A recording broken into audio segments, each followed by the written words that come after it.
Hello dear students, आज हम लोग class 9 ICSE chapter first chemistry के बारे में पढ़ने वाले हैं। हमारा चैप्टर का नाम है लैंग्वेज ऑफ केमिस्ट्री और इस चैप्टर में सब वेरी फर्स्ट टॉपिक हमको पढ़ना है वह है सिंबल के बारे में, है ना। लैंग्वेज ऑफ केमिस्ट्री पहला टॉपिक है सिंबल। सिंबल क्या होता है? तो सिंबल को सबसे पहले इंट्रोड्यूस करते हैं जे बर्जेलियस, जो स्वीडिश केमिस्ट है। उन्होंने पूरे विश्व को सिंबल के बारे में बताया कि सिंबल है क्या। सिंबल किसी भी एलिमेंट के फुल नेम का शॉर्ट फॉर्म है। फुल नेम का शॉर्ट फॉर्म है, जैसे कि शॉर्ट फॉर्म हम यूज करते हैं, है ना। एटीएम क्या होता है? एटीएम का full form automatic teller machine, है ना। जैसे कि क्या यूज करते हो? सीडी क्या होता है? Compact disc. तो यहाँ पे हम एलिमेंट का शॉर्ट फॉर्म यूज करेंगे, है ना। तो फुल नेम का क्या है? शॉर्ट फॉर्म है। कौन? सिंबल। यह क्या है? एब्रीविएशन है। क्या है? एब्रीविएशन भी है। इसको ये बोल सकते हैं कि शॉर्ट फॉर्म है। क्या है? शॉर्ट फॉर्म है। तो सिंबल को इंट्रोड्यूस करने वाला पहला व्यक्ति कौन था? स्वीडिश केमिस्ट जे बर्जेलियस। समझ गए? अब है कि सिंबल होता क्या है। इन्होंने बताया कि सिंबल के पास दो तरह का नेचर होता है। एक होता है क्वालिटेटिव नेचर, एक होता है क्वांटिटेटिव नेचर। तो symbol has two types nature या two nature. Symbol has two types of nature, है ना। Two types of nature. Symbol के पास दो तरह का नेचर होता है। पहला है क्वालिटेटिव नेचर, यानी कि इसके क्वालिटी को बताता है। क्वालिटी कहने का मतलब है कि इसको बताएगा। मान लीजिए हम Na लिखे हैं, तो Na का क्वालिटेटिव नेचर है। इसका ये मतलब है कि यह सोडियम है। इसके नाम को बताएगा। क्या बताएगा? इसके नाम को, है ना।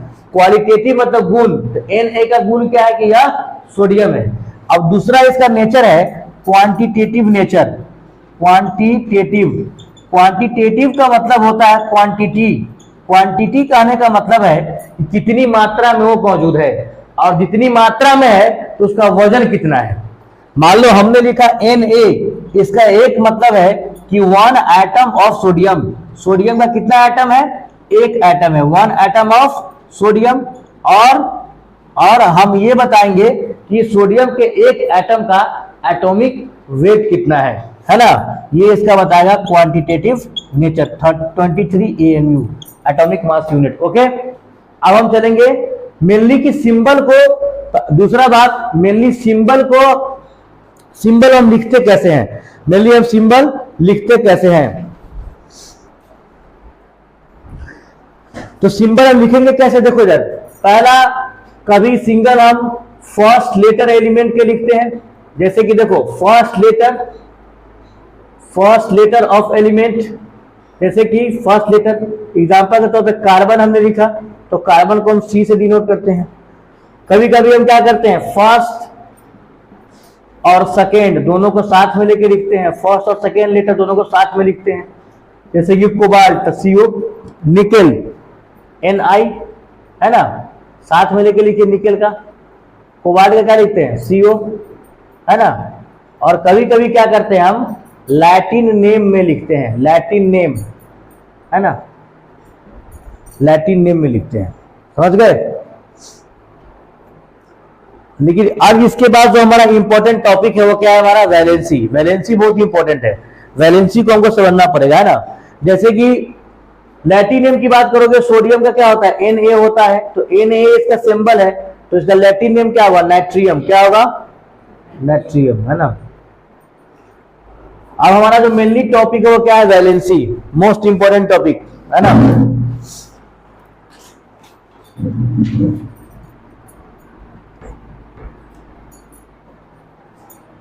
हो गया नोट? देखो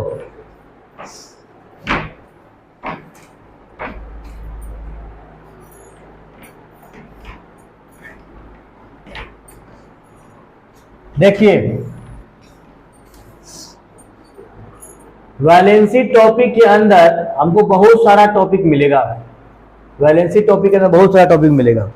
मान लेते हैं, मान लो कि हमारे पास ये सोडियम है Na, है ना, सोडियम। तो ये सोडियम एटम है, Na का एटम है। इसके पास 11 इलेक्ट्रॉन होगा और 11 प्रोटॉन होगा। बोलो यस या नो? क्योंकि इसका एटॉमिक नंबर 11 है तो 11 इलेक्ट्रॉन और 11 प्रोटॉन, है ना। अब इसके इलेक्ट्रॉन को हम ये जानते हैं कि सोडियम का जो न्यूक्लियस होगा उसमें क्या होगा, हमारा क्या होगा, प्रोटॉन होगा और न्यूट्रॉन होगा। न्यूक्लियस में क्या होगा, प्रोटॉन और न्यूट्रॉन। लेकिन इलेक्ट्रॉन का अरेंजमेंट कैसे होगा? जब इसके इलेक्ट्रॉन को इसके रेस्पेक्टिव सेल में हम सजाते हैं तो इस प्रोसेस को बोलते हैं इलेक्ट्रॉनिक कॉन्फ़िगरेशन। अगर सोडियम के पास 11 इलेक्ट्रॉन है और 11 प्रोटॉन है तो इसके प्रोटॉन को हम कहां रख दिए, न्यूक्लियस में रख दिए। न्यूक्लियस में पॉजिटिव चार्ज, लेकिन इलेक्ट्रॉन को सजाना होगा तो सोडियम के पास कितना सेल, 3 सेल, 2,8,1, 3 सेल। तो पहला सेल में 2 इलेक्ट्रॉन, दूसरा में 8 इलेक्ट्रॉन, 4, 5, 6, 7, 8 और तीसरा में कितना, 1 इलेक्ट्रॉन। तो सजाएंगे इसको हम कैसे? तो इलेक्ट्रॉनिक कॉन्फ़िगरेशन कहने का मतलब हुआ, इलेक्ट्रॉनिक कॉन्फ़िगरेशन जो वर्ड है इसका ये मतलब होता है टू अरेंज इलेक्ट्रॉन या to decorate electron in their respective shell. अगर इसके आप रेस्पेक्टिव सेल में, इसके जो घर में आप इलेक्ट्रॉन को अरेंज कर रहे हैं, डेकोरेट कर रहे हैं, तो इसको हम क्या बोलते हैं, इलेक्ट्रॉनिक कॉन्फ़िगरेशन। अब वो कितने सेल में कितना इलेक्ट्रॉन रहेगा, तो इसमें हमारे नील्स बोर साहब का स्टेटमेंट है कि maximum number of electron in a shell is equal to 2n²। किसी भी घर में जो अधिकतम इलेक्ट्रॉन की संख्या होगी वो कितनी होगी, 2n² होगा। जहां n को हम बोलेंगे नंबर ऑफ सेल, क्या बोलेंगे n को, नंबर ऑफ सेल। मान लो हमारा n नंबर 1 यानी कि घर नंबर पहला, फर्स्ट सेल, क्या नाम है, फर्स्ट सेल, तो क्या बोलते हैं इसको, k सेल। ये तुम्हारे फ्लैट में और ये रूम क्या बोलते हैं, मम्मी आपके वाला घर में सामान ला दे, क्या अपने वाला घर में सामान रख दे। तो इसका नंबर 1 हुआ तो क्या बोलेंगे, फर्स्ट सेल, क्या नाम है इसका, k सेल। तो k सेल में इलेक्ट्रॉन कितना रहेगा, तो k सेल में इलेक्ट्रॉन कितना रहेगा। तो फॉर्मूला हमने कितना पढ़ा, 2n²। यहाँ n का वैल्यू कितना, 1 है, तो 2 × 1 का स्क्वायर, 2 × 1 कितना वैल्यू हुआ, 2 हुआ। k सेल हो गया। अब हम क्या करेंगे, l सेल। तो l सेल का मतलब कितना होता है, घर नंबर 2 बोलो, तो 2 × 2 का square, maximum electron in second shell, number of electron, 2 × 2 का स्क्वायर, 2 × 4 कितना हुआ, 8। अब ये तीसरी बात क्या होगा, m सेल। तो m सेल में कितना होगा, 2 × 3 का स्क्वायर कितना आ जाएगा, 2 × 9 इक्वल टू कितना, 18। फिर चौथा आ जाएगा n सेल, है ना, तो कितना होगा, 2 × 4 का स्क्वायर, 2 × 16 कितना होगा वैल्यू, 32। तो ये इलेक्ट्रॉन का अरेंजमेंट हुआ। इससे हम क्या करेंगे, इलेक्ट्रॉन को अरेंज करेंगे। मान लो हम अरेंज कर रहे हैं, यहाँ पे Na 11 होता है, Mg 12 होता है, Al 13 होता है। तो यहाँ इलेक्ट्रॉन कैसे अरेंज करें, 2,8,1, यहाँ 2,8,2, यहाँ 2,8,3। अब ये जो, अब मान लो कि हमको ये भी 15 करना है, 15 हम ले लिए है ना, फास्फोरस 2,8,5। अब ये जो इलेक्ट्रॉन का जो अरेंजमेंट है, पहला घर में कितना है, 2 इलेक्ट्रॉन, ध्यान से समझो। दूसरा घर में कितना है, 8 इलेक्ट्रॉन, 3 दिखाई दे रहा है तुमको, 8। और तीसरा घर में कितना है, 18। चौथा घर में कितना है, 32, है ना। ये जो बात है क्लास 6 से लेकर क्लास 10 तक के बच्चों को पता होना चाहिए। और 90% जो स्टूडेंट हमारे ऑफलाइन कोचिंग में आते हैं उनको ये बात पता नहीं रहता है। क्लास 9 में आकर 10 में पूछते हैं व्हाट इज वैलेंसी, कहता पता ही नहीं, कभी पढ़ा ही नहीं। ये क्लास 6 के बच्चों को आना चाहिए सब, है ना। देखो, तो इलेक्ट्रॉन को जो अरेंज हम किए हैं 3 सेल में, तो जो इसका लास्ट सेल होगा, सबसे लास्ट वाला घर, लास्ट वाला जो घर है, ये घर, ये घर, ये घर, ये घर, इस घर को हम बोलेंगे इसका वैलेंस सेल। क्या बोलेंगे? Valence shell. यानी कि लास्ट, इसका डेफिनेशन क्या होगा? Last shell of an element का, जब इलेक्ट्रॉन को अरेंज किया तब लास्ट सेल। इसके जो इलेक्ट्रॉन है, इस वैलेंस सेल के अंदर जो ये इलेक्ट्रॉन है 5 3 2 1, इसको क्या बोलते हैं? इसका वैलेंस इलेक्ट्रॉन। क्या बोलते हैं? Valence electron. तो इसका डेफिनेशन क्या होगा? Electron in the valence shell known as valence electron, है ना? तो इसको बोलेंगे वैलेंस इलेक्ट्रॉन, वैलेंस इलेक्ट्रॉन। तो electron of valence shell is known as valence electron. इसका कितना हुआ? 1 हुआ, 2 हुआ, 3 हुआ। अब लूज कौन करेगा और गेन कौन करेगा? अब वैलेंसी क्या होता है? तो पहले इस बात को आप नोट कर लीजिए, है ना? उसके बाद हम चलेंगे किस पे? वैलेंसी पे। तो इतना नोट कर लो जल्दी से।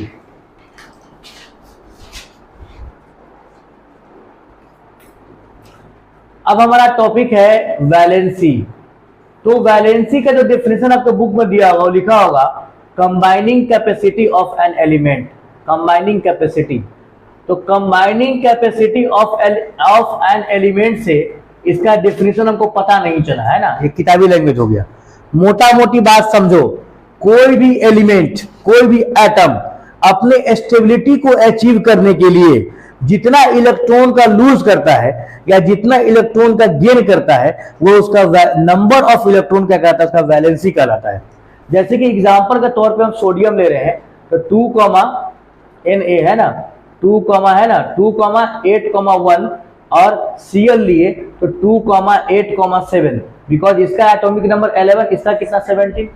तो यहां पे क्या बोला है? टू अचीव स्टेबिलिटी, अपने स्टेबिलिटी को प्राप्त करने के लिए। तो स्टेबिलिटी का मतलब क्या हुआ? देखो, लॉ ऑफ ऑक्टेट और law of duplet, law of octet और law of duplet. Law of duplet को फॉलो करता है 1 से लेके 5 तक का एटॉमिक नंबर वाला एलिमेंट। 6 से लेके जहां तक आप पढ़ रहे हैं वहां तक को फॉलो करता है लॉ ऑफ ऑक्टेट। इसके हिसाब से अगर किसी भी एटम का इलेक्ट्रॉनिक कॉन्फ़िगरेशन हम लिख रहे हैं और उसके लास्ट सेल में 8 इलेक्ट्रॉन है, तो वह क्या है? स्टेबल है। जैसे कि हमने लिखा नियॉन, एटॉमिक नंबर 10, 2, 8 इलेक्ट्रॉन है, यह क्या है? स्टेबल है। क्या है? स्टेबल है। इसके लिए ग्रुप 18 एलिमेंट्स आपको याद रखना होगा, है ना, जिसका नाम है हीना, मीना और करीना के एक्सरे रंगीले, है ना। हीना मतलब हीलियम, मीना मतलब नियॉन, एआर मतलब आर्गन, केआर मतलब क्रिप्टॉन, एक्सी मतलब जेनॉन, आरएन मतलब रेडॉन। इन सभी के लास्ट सेल में 8 इलेक्ट्रॉन है और ये स्टेबल है, ये रिएक्शन नहीं करते हैं। जेनॉन करता है कभी कभी, लेकिन उसका केस आगे है, वो हम आगे बताएंगे, है ना। तो इसके तरह सब होना चाहता है। मान लो अगर हमको कह दिया जाए कि 100 करोड़ रुपया मिल गया था, आदमी स्टेबल, तो हर एक आदमी क्या चाहेगा कि 100 करोड़ रुपया कमा ले, हम स्टेबल, है ना। मान लो यही बात सोडियम के साथ बोला कि लास्ट में 8 इलेक्ट्रॉन आया तो स्टेबल, और लास्ट में 8 इलेक्ट्रॉन इसके पास है, एक फाजिल इलेक्ट्रॉन है। वही वाला बात कि हम बोले कि 100 करोड़ रुपया हो गया था आदमी स्टेबल, और किसी के पास 101 करोड़ हो जाए तो क्या करेगा? 1 करोड़ किसी को दे सकता है आराम से कि भाई तू ले, तू भी स्टेबल हो जा, है। वही बात सोडियम के पास 2,8 स्टेबल हो चुका है, लेकिन 1 इलेक्ट्रॉन क्या है? फालतू है, जो उसके अगले घर में है, ये किसी को दे सकता है। रुपया कर्ज कौन देता है? जिसके पास ज्यादा होता है वही दे सकता है। कम हो गया देगा, अपने खाना पसंद है ना। 1 इलेक्ट्रॉन लूज किया, तो लूज क्यों किया? अपने स्टेबिलिटी को अचीव करने के लिए किया, है ना। कितना लूज किया? एगो, तो उसका वैलेंसी कितना हुआ? +1। वही इसके ऊपर चार्ज बजाता है Na+। क्या बनता है चार्ज? Na+। इसी के तौर पर एग्जांपल नंबर ले लो 20, जिसका कैल्शियम, तो कितना होगा? 2,8,8,2। लास्ट में कितना इलेक्ट्रॉन है? 2 इलेक्ट्रॉन, तो इसका वैलेंसी कितना होगा? +2। ये 2 को लूज करेगा, तो वैलेंसी का डिफिनेशन क्या हुआ? To achieve stability an element loses या गेन ऑफ इलेक्ट्रॉन, है ना। द नंबर ऑफ लूजेस और gain of electron is known as is valency. जैसे कि यहाँ पे क्लोरीन में एक क्वेश्चन तुम्हारे मन में उठेगा कि सर 7 वो लूज कर देगा तो 8 हो जाता, मन में क्वेश्चन आएगा, लेकिन 7 लूज नहीं करेगा। 1 रुपया कर्जा मिलना आसान है ना। 7 रुपया किसी को देना मुश्किल है। 7 मान लो कि हमको 1 रुपया मिल जाए, सोचो कोई दे देगा 1 रुपया। 7 रुपया तुम्हें बांटने के 7 आदमी के दौड़ दरवाजे पे जाना पड़ेगा, 7 आदमी को देना पड़ेगा। यहाँ 1 आदमी की बात है, 1 लेना आसान है। 1 इलेक्ट्रॉन अगर यह गेन करेगा तो ये कितना हो जाएगा, Cl माइनस 2,8,8 बोलो। तो 1 इलेक्ट्रॉन ये गेन किया, क्या गेन किया, अपने स्टेबिलिटी को अचीव करने के लिए। तो इसके ऊपर कौन चार्ज, माइनस चार्ज, तो Cl माइनस हो गया।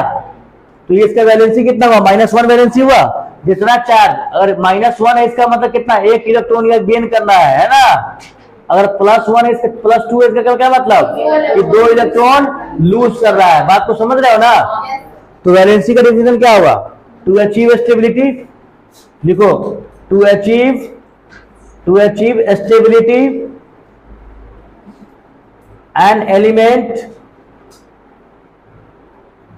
लूजेस और gain of electron, the number of loses